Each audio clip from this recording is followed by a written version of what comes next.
Hello friends, good morning. खम्मा गणी, कैसे हैं आप सभी। मैं मासूदा प्रवीण एक बार फिर से हाजिर हूँ आप सभी के बीच में आपके अपने चैनल गणेश स्टडी कंसेप्ट पर। दोस्तों, आज की क्लास एक स्पेशल क्लास रहेगी और आज की स्पेशल क्लास रहेगी बायोलॉजी की। अर्थात आज की क्लास में हम पढ़ेंगे किसके बारे में, जीव विज्ञान के बारे में। विज्ञान की एक शाखा जिसके अंतर्गत जीव जंतुओं का अध्ययन किया जाता है या जीवित जंतुओं का अध्ययन किया जाता है, वह विषय क्या कहलाता है, बायोलॉजी कहलाता है। तो आइए पढ़ना शुरू करते हैं बायोलॉजी यानी जीव विज्ञान के बारे में। बायोलॉजी शब्द दो शब्दों के मेल से बना है, एक है बायो और दूसरा है लॉजी। बायो का अर्थ होता है जीव और लॉजी का अर्थ होता है अध्ययन करना, अर्थात वह विषय जिसके अंतर्गत किसका अध्ययन किया जाता है, जीवित जंतुओं का अध्ययन किया जाता है, वह विषय क्या कहलाता है, बायोलॉजी कहलाता है। परिभाषा, ये तो दो शब्दों के मेल से बना है, बायो और लॉजी, जिसका शॉर्ट में अर्थ होता है जीव और अध्ययन करने वाला। यदि आपको परफेक्ट डेफिनेशन चाहिए तो हम ये कहते हैं, डेफिनेशन की बात करते हैं या परिभाषा की बात करते हैं, तो डेफिनेशन यह है, विज्ञान की वह शाखा जिसके अंतर्गत, वह शाखा या वह विज्ञान जिसके अंतर्गत किसका अध्ययन किया जाता है, जीवित जंतुओं का अध्ययन किया जाता है, वह विषय क्या कहलाता है, वह विषय कहलाता है जीव विज्ञान अर्थात बायोलॉजी। तो डेफिनेशन हो गई ये। अब बात आती है बायोलॉजी।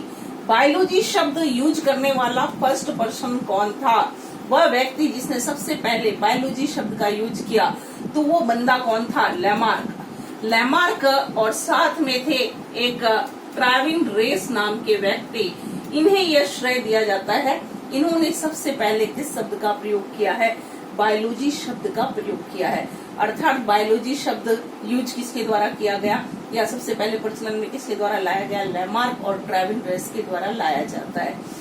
तो देखिए फ्रेंड्स, एक तो हमने पढ़ा बायोलॉजी के बारे में, दूसरा हमने पढ़ा इसकी डेफिनेशन, थर्ड इस शब्द का प्रयोग सबसे पहले किसने किया, इसके बारे में हमने पढ़ा।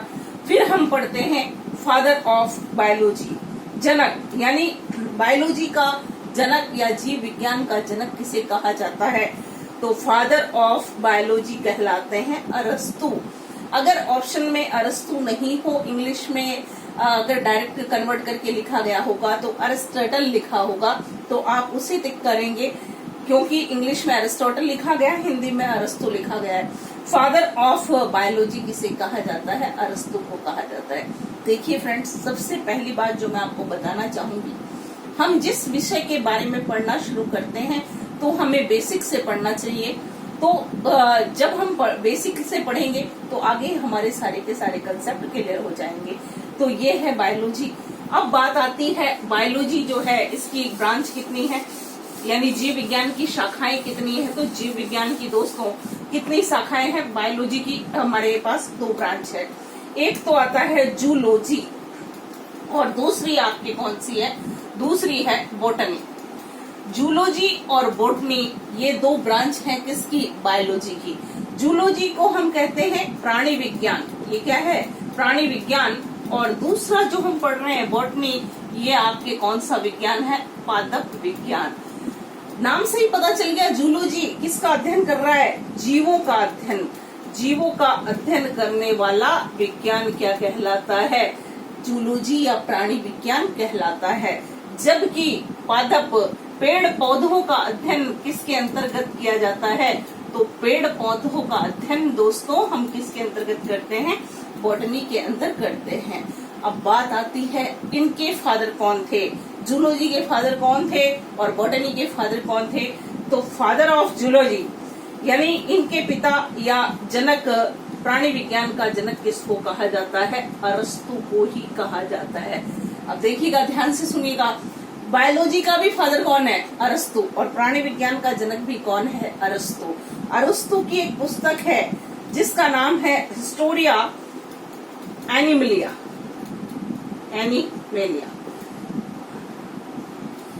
एनिमल मतलब जानवर। तो यानी जीवों का अध्ययन किसके अंदर किया जाएगा? प्राणी विज्ञान में। यह पुस्तक किसके द्वारा लिखी गई? अरस्तु के द्वारा लिखी गई है।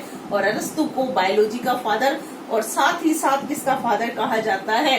प्राणी विज्ञान का फादर भी कहा जाता है या जनक कहा जाता है। अब बात करते हैं बॉटनी। बॉटनी के फादर या पिता कौन थे? थियोफ्रास्टस नाम का जो एक व्यक्ति है, ये क्या कहलाता है? पादप विज्ञान का जनक।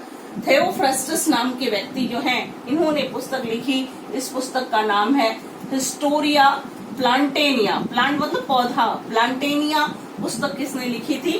थियोफ्रास्टस ने लिखी थी। तो ये दो शाखाएं एक बार वापस से देख लीजिए। जूलॉजी है प्राणी विज्ञान, बॉटनी है पादप विज्ञान। जीवों का अध्ययन हम करते हैं जूलॉजी में, पेड़ पौधों का अध्ययन करते हैं हम बॉटनी में। फादर ऑफ जूलॉजी कहलाते हैं अरिस्टोटल या अरस्तु, और इन्होंने पुस्तक लिखी हिस्टोरिया एनिमेलिया। जबकि बॉटनी जो आप पढ़ रहे हैं, बॉटनी के फादर कहा गया थियोफ्रास्टस को, और इन्होंने पुस्तक लिखी हिस्टोरिया प्लांटेनिया, यानी प्लांट से रिलेटेड होगी। तो ये हो गई आपकी बायोलॉजी यानी जीव विज्ञान की शाखाएं। अब हम पढ़ते हैं जीवन की आधारभूत इकाई या संरचना किसके बारे में? सेल के बारे में, कोशिका के बारे में हम पढ़ेंगे। अब हमारा जो टॉपिक रहेगा वो क्या रहेगा? सेल। सेल कहते हैं या इसे हम हिंदी में क्या कहते हैं? कोशिका। छोटी क्लास से दोस्तों हम पढ़ते आ रहे हैं कोशिका के बारे में कि कोशिका की खोज किसके द्वारा की गई। तो कोशिका की खोज जब हम पढ़ते हैं तो इसकी खोज की गई थी किसके द्वारा? रॉबर्ट हुक के द्वारा। अब रॉबर्ट हुक के द्वारा कब की गई? 1665 ईस्वी में रॉबर्ट हुक ने किसकी खोज की है? कोशिका की खोज की है। अब आपने इस कभी पढ़ा होगा या कभी सोचा होगा कि कोशिका की खोज कैसे हुई या किस प्रकार पहली कोशिका खोजी गई। तो देखिए दोस्तों, रॉबर्ट हुक ने 1665 में कोशिका की खोज किसमें की थी? एक कॉर्क का टुकड़ा। कॉर्क का टुकड़ा आप जानते हैं क्या होता है? आपने कभी कांच की शीशियां जिसमें होम्योपैथी की मेडिसिन वगैरह आती है, उसके ऊपर एक लकड़ी का वो लगा हुआ देखा होगा, उसे बोलते हैं हम ढक्कन, जिसको क्या कहा जाता है? कार्क। लकड़ी का टुकड़ा ही कह सकते हैं, उसमें लाइफ नहीं होती है।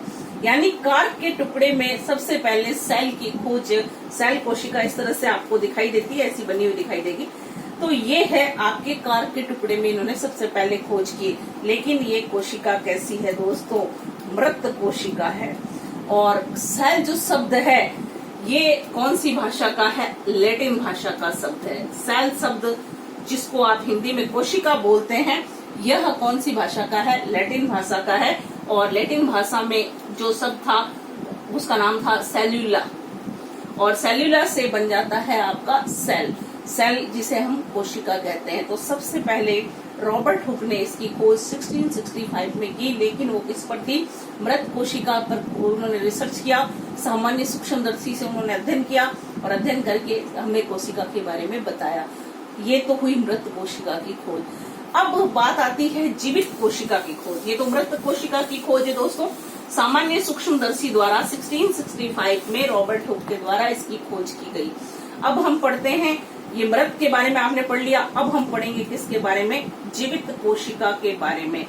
जीवित कोशिका की खोज किसके द्वारा की गई? ल्यूवेन हॉक के द्वारा। ल्यूवेन हॉक नाम का एक व्यक्ति था, उसके द्वारा किसकी खोज की गई? जीवित कोशिका की खोज की गई। उन्होंने जीवित कोशिका की खोज किसमें की थी? बारिश के पानी में। बरसात आती है, बारिश का जो पानी था उसमें उन्होंने उसकी खोज की और उसका नाम क्या रखा? उसको हम कहते हैं जीवाणु, या इसी को हम क्या कहते हैं? बैक्टीरिया। जीवाणु या बैक्टीरिया जो है बारिश के पानी में किसके द्वारा खोजा गया? ल्यूवेन हॉक के द्वारा खोजा गया। कब खोजा गया? 1674 एडी में खोजा जाता है। 1674 ईस्वी में जीवित कोशिका की खोज ल्यूवेन हॉक के द्वारा की जाती है। किसमें की जाती है? बारिश के पानी में की जाती है। उसे नाम क्या दिया गया? बैक्टीरिया या जीवाणु नाम दिया गया था। अब बात करते हैं कोशिका का अध्ययन। देखिए दोस्तों, कोशिका या सेल, कोशिका का अध्ययन क्या कहलाता है?